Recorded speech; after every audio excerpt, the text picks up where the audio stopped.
তো ওয়ারিংটা একবার বলে দিই।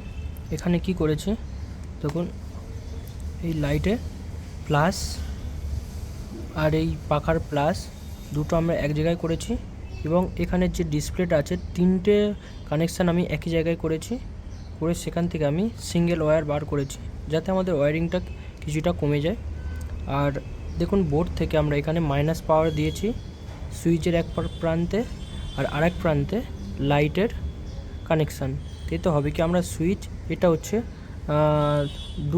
দুটো কন্ট্রোল করা যায় সেরকম একটা সুইচ, তো সেই কারণে আমরা এক সাইডে ডিসপ্লে আর এক সাইডে আমরা লাইটের কানেকশান দিয়েছি, আর মাঝে থেকে আমরা মাইনাস কানেকশান নিয়ে নিয়েছি।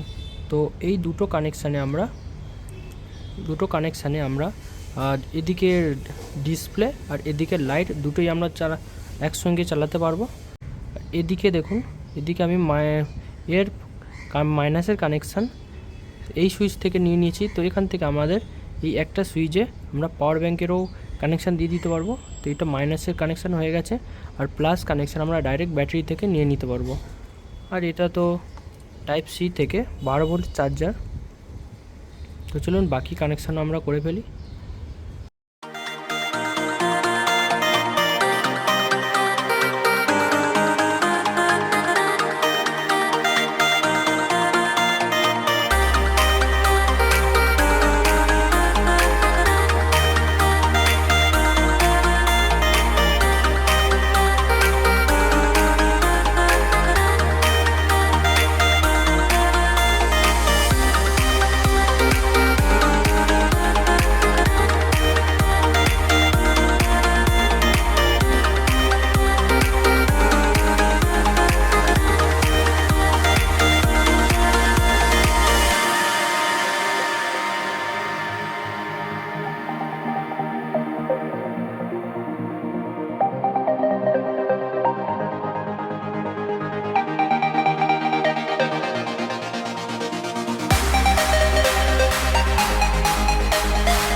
এরকমই টেস্ট করে দেখাতে পারলাম। বাইরে বৃষ্টি হচ্ছে, আপনারা অবশ্যই দেখলেন। তো চলুন একবার মোবাইল চার্জিং থেকে চার্জ করে আপনাদেরকে দেখাই।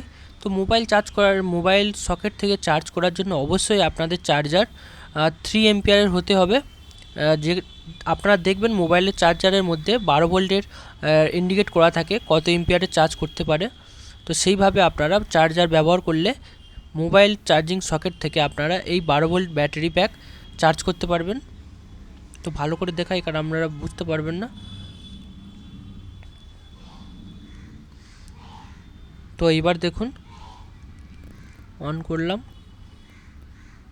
দেখুন ভিতরে রেড লাইট ব্লিঙ্ক হচ্ছে।